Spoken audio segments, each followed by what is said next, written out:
Good evening. Y'all got that message? Calling board meeting to order for Tuesday, October 3rd, 2023. Roll call, Ms. Cindy. Ms. Richards, Present. Mr. Toller, Here. Ms. Abrams, Mr. Westmoreland, Mr. Duncan, Mr. Anthony, Here. Mr. Moore, Here. Mr. Piazza, Here. Ms. Dominguez. At this time, we will have our Pledge of Allegiance. Mr. Tom Toller. Please stand. Flag.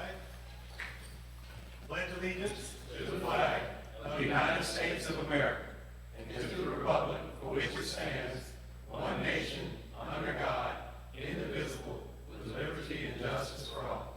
Thank you.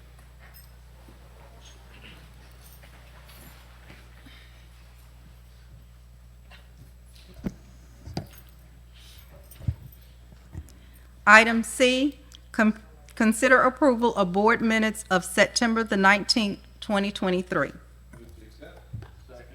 Moved by Mr. Tom, second by Mr. Westmoreland. Any questions? Comments? Call to vote, Ms. Cindy? Voting is open.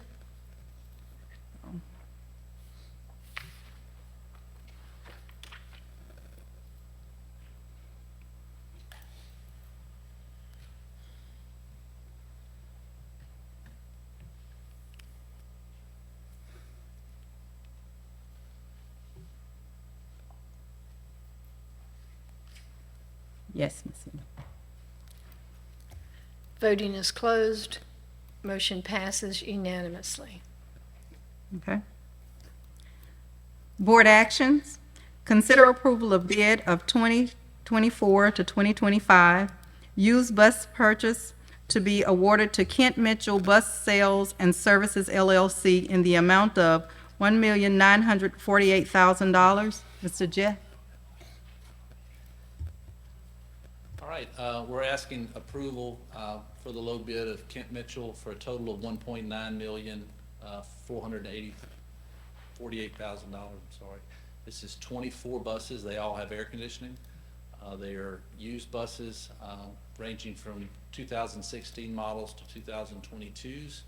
And we're recommending this to help upgrade and update our fleet, and we will be using ESSER funds to pay for these, so. Motion to adopt. Second. Jeff, question on that. Whenever we, lifespan of a bus is what? How many years can we use them? 25. 25, okay.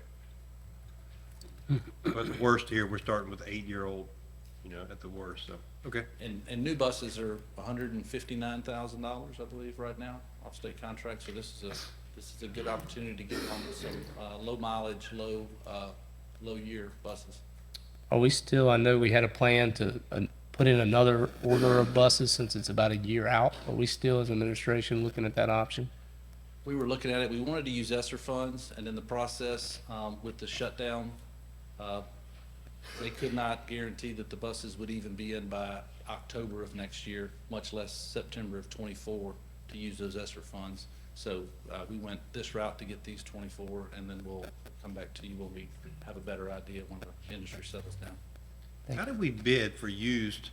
Like, did we just ask companies to give us a price for this many used buses? You have to list something to where they can bid an equivalent. So someone that would have let's use item number 1. They have a 2016 71 passenger bus with 125,000 or less miles. They could bid that. Okay. So we give a general spec like that, And they then- then can bid. They have to find them and package together, and Right. do we have any other Any other bidders? bidders? Kent Mitchell was the only one that bid on this. My understanding is these buses, the reason these are available is these are buses that are being turned in by St. Tammany from new buses they have coming in, so these will be available in October. Have we had someone do a physical examination?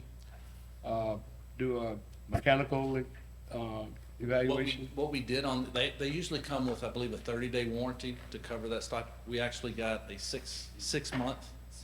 Yeah, we have a 6-month warranty on all these buses. Good. Mr. Janice?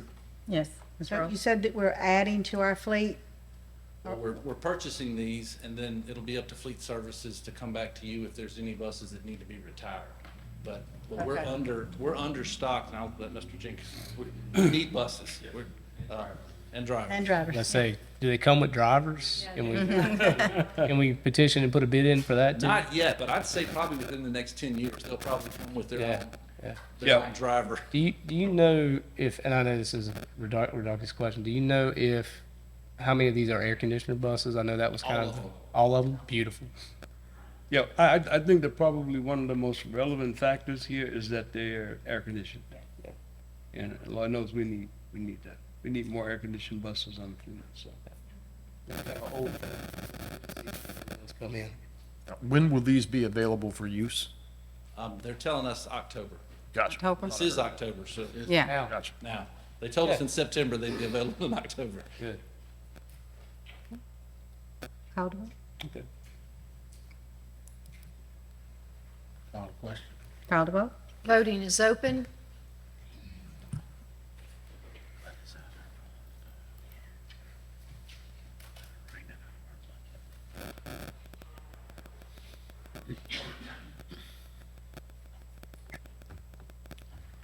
Voting is closed. Motion passes unanimously. Okay, at this time, we will have the superintendent's report and recommendation. Yes, thank you, Madam President. 3A, I'd like the board to consider approval of the substantial completion certificate for the Hammond High School 14 class addition by Frank Anzalone, general contractor. So move. Second. Okay, any questions, comments? Call to vote, Ms. Cindy. Voting is open.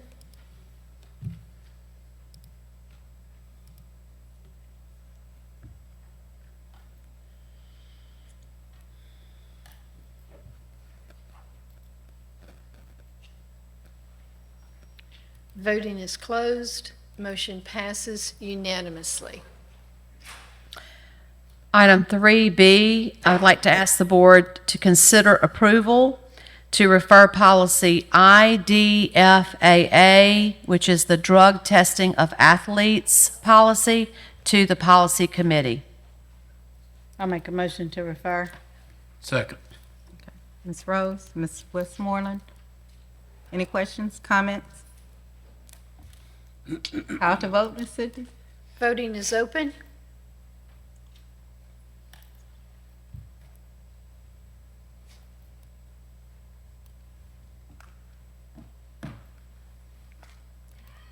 Voting is closed. Motion passes unanimously.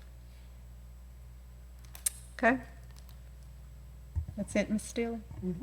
Thank Okay. you. At this time, we'll start with Mr. Joey, personal privileges. All right.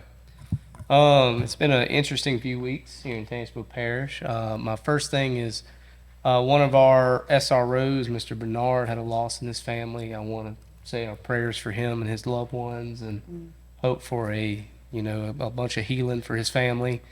And second, we've had some issues at some of our schools with fighting. I think our administration has stepped forward and did their part in going and trying to help with these situations, and I really want to give our hats off to Mr. Jenko and Ms. Stilley and Dr. Fusel for how they've handled the situation so far, and I look forward to how they're continually handled in the future.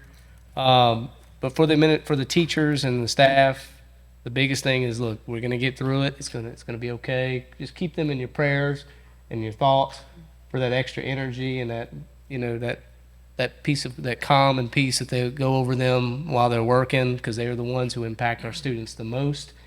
For the parents on Facebook and social media, you make it hard sometimes on some of these teachers, and it's hard for us as a board for retention when they're constantly under attack, when they're the ones that are putting their lives and minds on the line every single day. It's tough to look at a teacher of 20-something years and watch them break down, because teaching is not teaching anymore.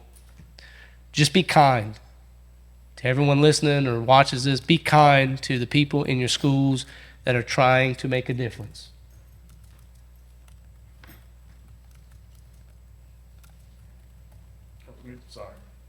I don't have much, but I did want to thank Dr. Hatcher. Dr. Hatcher organized a group that we're going to start visiting some of the schools, particularly those that have had a lot of kind of violence and fights and things like that. And they visited Hammond High this morning, and I was able to join them at Ponchatoula at 10:45. Just seemed like it was we were taken very well. The administration and the teachers were happy to see us. I think after we go a few more times, the students will kind of warm up to us, and that, of course, is his goal, just to have extra role models and men on campus to talk to them and visit with them. So thank you, Dr. Hatcher, for that. I think that was a great idea. Appreciate you. You know, the only thing regarding the fighting, I know we've been back and forth. Joey and I have talked a lot about this, and I know it's going to be a painful topic, but I do want us to consider one day the topic of cell phones. I know it's an evil, it's a necessary evil sometimes. And I have flip-flopped back from banning cell phones to limiting cell phones to all different types of feelings. But where I fall at on this, and I know I'm just getting the conversation out there and somebody's going to call me about it, which is fine. I'd love to talk about it with somebody that has better thoughts than I do. But phones should be treated like it's a privilege. And when I see some of these fights and I see people filming a fight prior to the fight beginning, it tells me that it is staged. The fight is there as a stunt to get likes or to get whatevers. And for anybody who's filming a fight, anybody who is in a fight, anybody that is associated with that should lose their right for a phone for a year, in my opinion. Let them go back to learning, let them learn, but whatever discipline we dish out, and maybe, you know, I know with my daughter, and she'll probably hear me say this, my wife and I get her attention when we take her phone. Everything else may not work, but when I take her phone, I get her attention. And maybe that's something we need to consider in our schools, is allowing students who behave to have their phone, so we don't punish the good. But those that disrupt or those that get in fights lose their right for a phone. And that may be a way that we actually get in touch with them and get our point across. Anyway, I know I'm opening up a can of worms, but I feel pretty adamant about that. That's it. First, I'd just like to say that last week we went to Louisiana State School Board Association. We had a Trailblazer workshop. It was about engaging the community and engaging the businesses and the families and whatever we could do. And I think the topics were great. So myself and Mr. Duncan, Mr. Westmoreland, and Mr. Jerry Moore went. And also Cindy went to do the secretary's workshop. And I think we had someone from our financial department, well, the tax audit department went for the tax audit class too, right, Mr.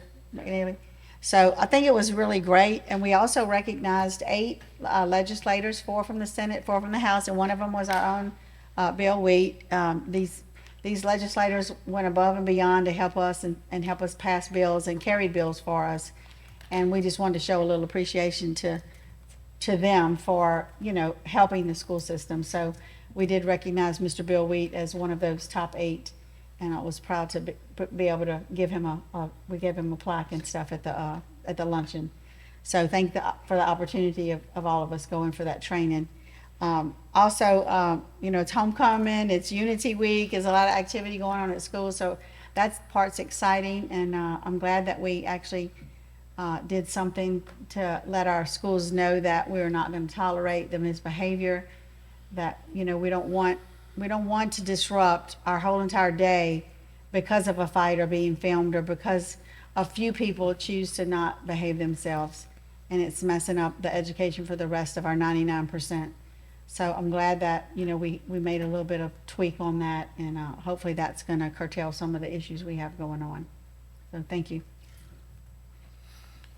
Yeah, I'd like to also say I appreciate the administration's stepping up to the issue of the fighting.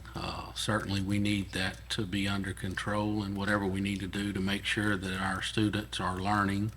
And I have to agree with Tom on the cell phone usage. It definitely being staged so they can put it on social media and get likes, and I think we do need to visit that and take some action. And at the meeting in Baton Rouge we attended, Ms. Rose just spoke about, they're talking about community involvement, and then it just goes right along with what Dr. Hatcher is attempting to do, and I definitely want to be a part of that. Sometimes my law practice it messes me all up with being able to get out during the day and stuff, but I would definitely like to be counted in that number.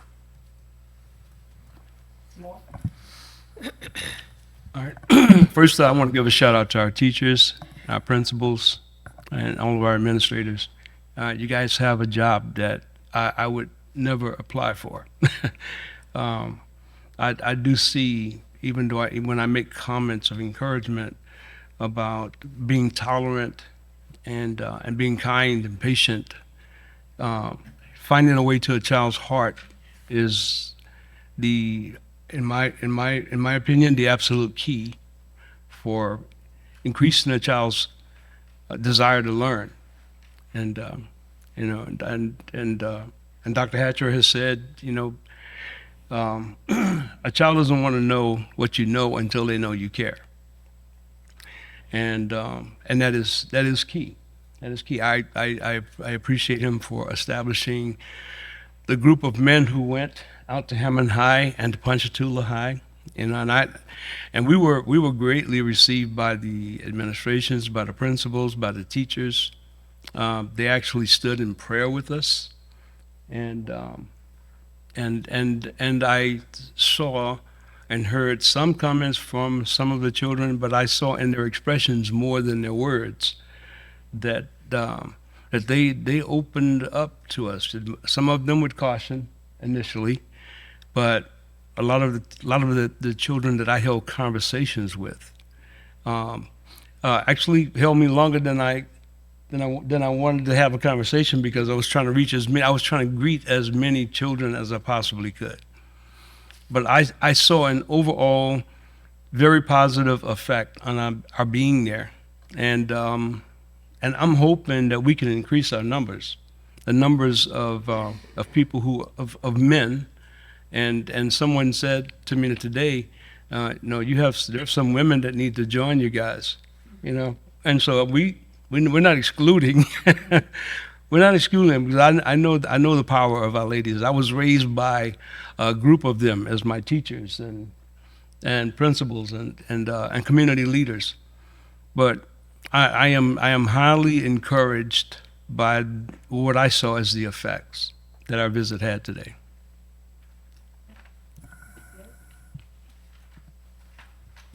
I just wanted to remind everyone that the Tangipahoa Parish Fair is this week. You know, our students are off, our employees too, on Friday, so they can participate in the fair activities. And over the weekend, it looks like we're going to have very nice weather.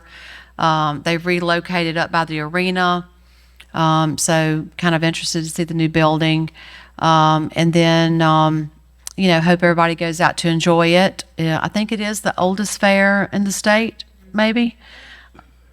Oh, oldest free fair in the state. So I hope everyone can go out and enjoy it, especially our students. Thanks.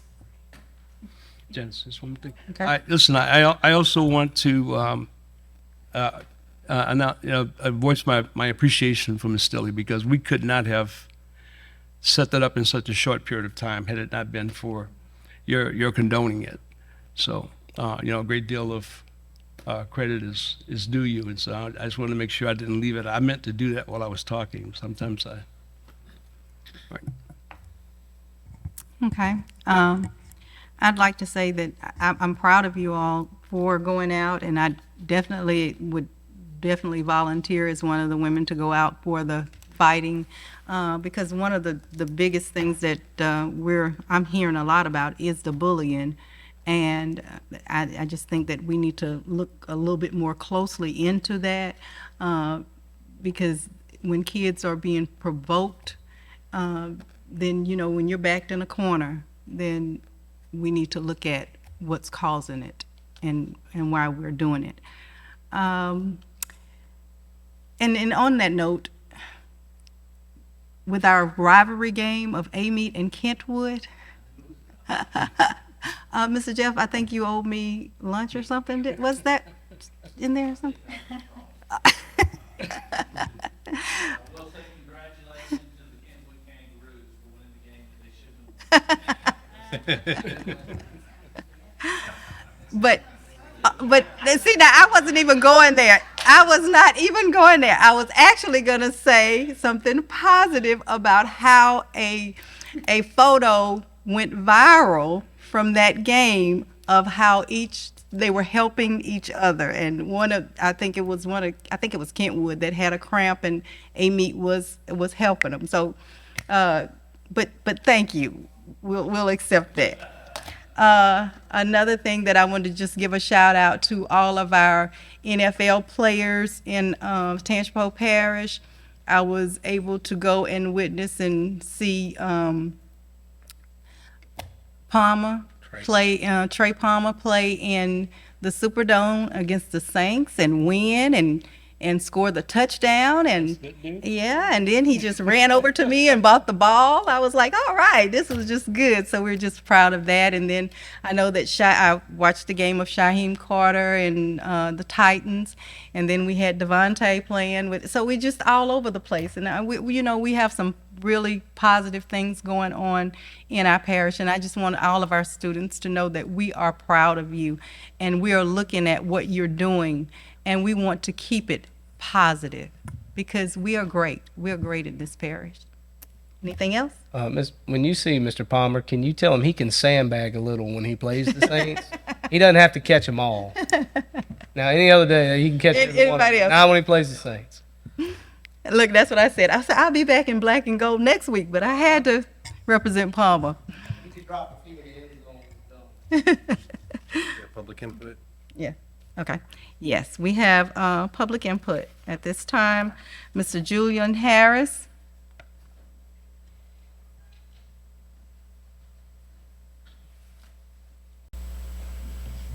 Good evening.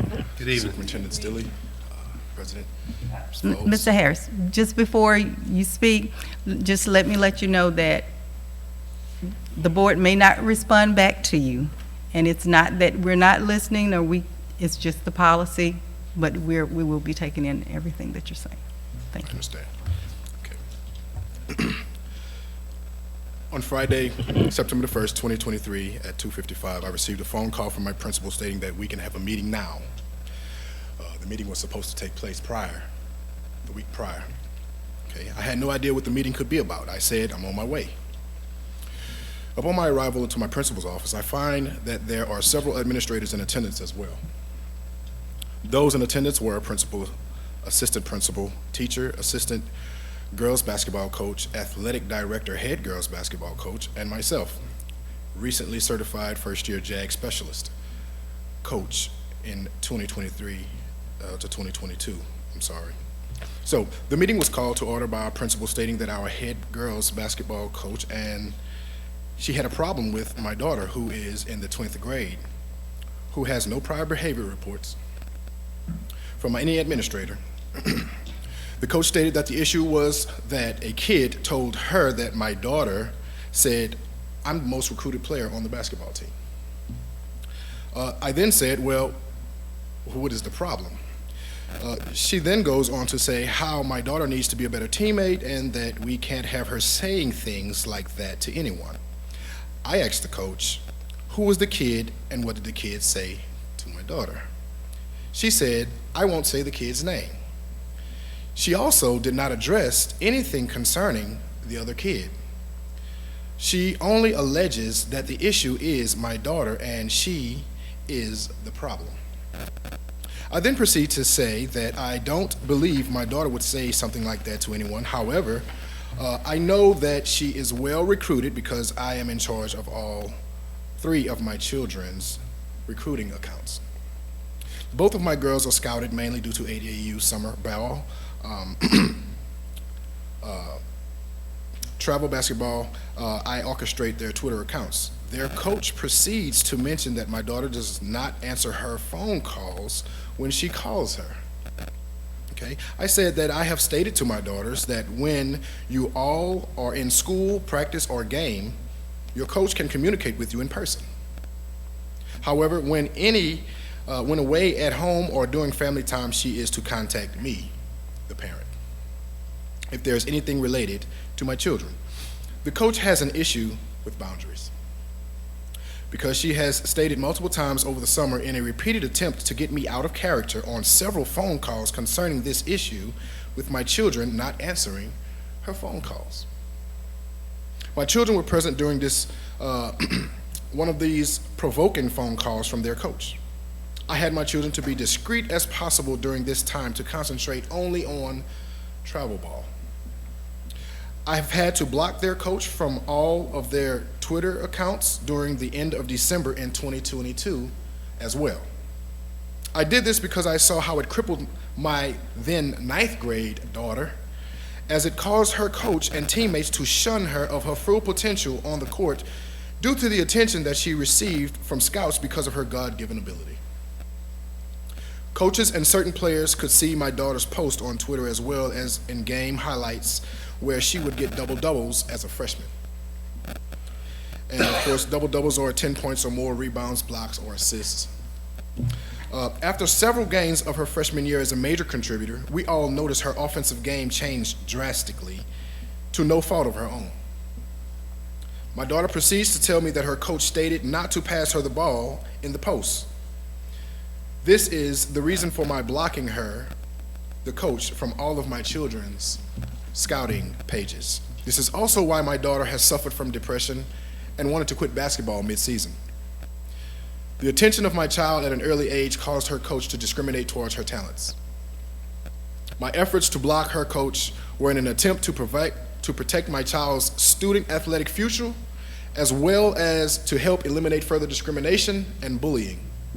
Therefore, quietly, I made the necessary changes. I still have video highlights of games beginning in the season, as well as games where she was intentionally looked over. If anyone would like to view them, I have those. I noticed that the issue is not my child during that meeting. I stated that the coach, the meeting had lasted an hour and a half, and I have done nothing but helped the coach. I was a wide receiver coach on the 2022 semifinals Amite High football team. 2 of the wide receivers that I coached were ranked in the state in certain categories, one of them being my son. I have held practices for this coach, her track team, when asked on multiple occasions in her absence. Since my daughters have always lifted weights, all of the other female athletes wanted to lift as well. Out of the kindness of my heart and my personal time, I showed the proper way to lift to the entire girls track team as well as the entire girls basketball team. I have had cookouts at my home and fed the girls basketball teams, coaches, and their parents during summer ball. I have donated drinks on occasions. I have helped football players receive scholarships. I was influential in the lone senior of the girls state runner-up team in 2023 basketball in getting a scholarship as well. I have even brought players to their homes plenty of times when their coach was absent. I could not possibly figure out why this meeting was actually happening or taking place. Then after about 50 seconds of chatter, she finally stated to our principal, I have one more thing.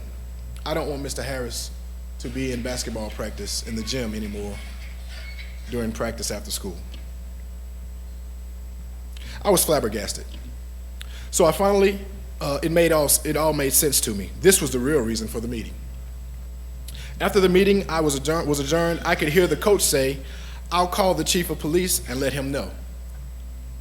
Maybe this statement was to let him know to arrest me or something because I would be in attendance at a practice or after school hours, I guess. Nevertheless, the principal agreed to all that was said by the coach and forbade me not to go in the gymnasium where now both of my daughters are practicing. I was at practice days just before that with my father and other parents, Mr. Dexter Tate and others, and Mr. Tillman. Nothing was said at all. Never in my days have I ever heard of a coach not wanting a parent to be in attendance for a child's practice. I mean, in my opinion, this is what's needed more in our world. Parent, child, teacher, educator, coach involvement, support, and interaction. I have always been in attendance for my children in almost everything. I'm all they got. It's part of what makes parenting special. I've never been disruptive during a practice whatsoever.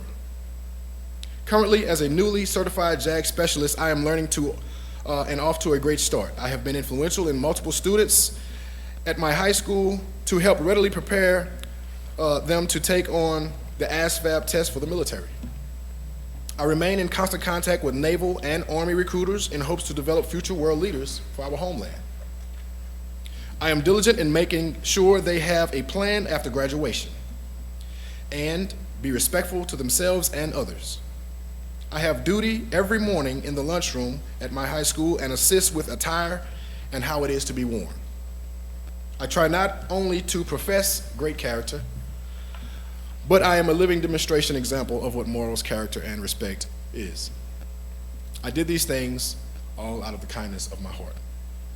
On Wednesday, September 6th, 2023, last period of the day, my daughter was called into a meeting from basketball practice that consisted of an assistant principal, a teacher assistant coach, an athletic director, head basketball coach, and my daughter. I nor my daughter was informed of such a meeting that was to take place during normal regular school hours in the gymnasium. Again, my daughter is only now a 10th grader. In the meeting, my daughter felt bullied and bombarded with questions, discrimination, one-sided question about me, her father. I felt that this was very inappropriate. Coach stated that my daughter was going around saying that she can miss practice when she feels like it to other kids. Coach also stated, I will no longer go to your dad about anything. I will come only to you because you are old enough to understand yourself.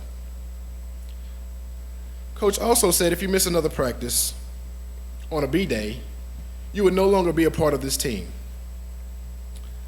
I must stop here because it wasn't even basketball season yet. However, there are other favorite players who have missed many practices for whatever their reasons are. My children practice with their team as well as with me. They occasionally work out with me on weekends as well. It's safe to say they work very hard to be who they are as student athletes. I'm a single parent with responsibility of tending to 3 children, one who is in college. The coach also stated to my daughter as a 10th grader that it will always be a conflict between my daughter and her teammates. This is bullying at its best. The question was also asked, did you speak to Kalia and where did she see her? Again, this is another alleged student-to-student engagement that the coach is being petty about for reasons unknown. My daughter felt overloaded, bullied, and discriminated against with this load of criticism, belittlement, sarcasm, and excused herself from the meeting to come to me and inform me as well as the principal what had just taken place. This meeting should have never taken place without my approval or my presence. Again, my daughter is only a sophomore, and she is emotionally suffering from such treatments by an adult, administrator, coach, who is supposed to have their best interest at heart. Once this matter was brought to my principal, he then had to come in where my daughters and I were in his office. Meanwhile, I am waiting in the school union rep. I wanted my union rep to be in attendance, and the principal stated, we don't have to wait for the school union rep to be present. However, I felt the need to wait for my union rep, so I went and got her. And there was a recording that lasted about 9 minutes and 26 seconds. I've heard the foul language of this coach. I never said a word. I'm tired of the foul, explicit music that I hear during my children's workout sessions. I have video recordings. I have seen her foul treatments toward those whom she felt she didn't need, and I never said one word. I have written to our principal just this summer about a staffed coach on her administration who had a very explicit content on her Twitter page, who she had to possibly look into my daughter's Twitter page just to keep track of who was recruiting my daughter.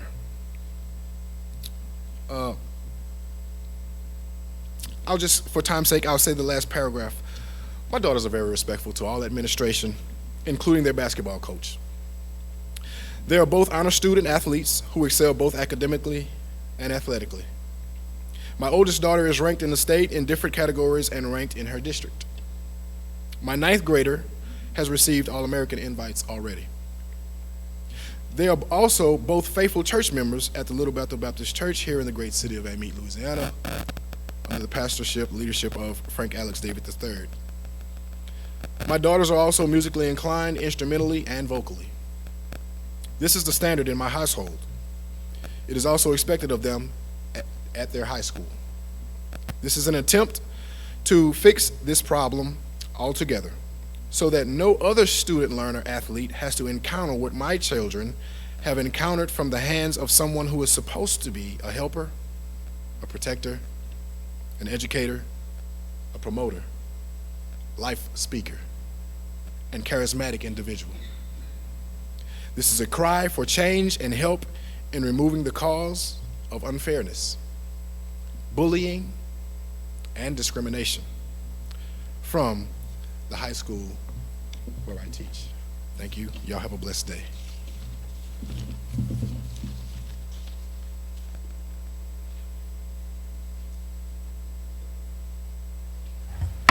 Meeting's adjourned. Thank you.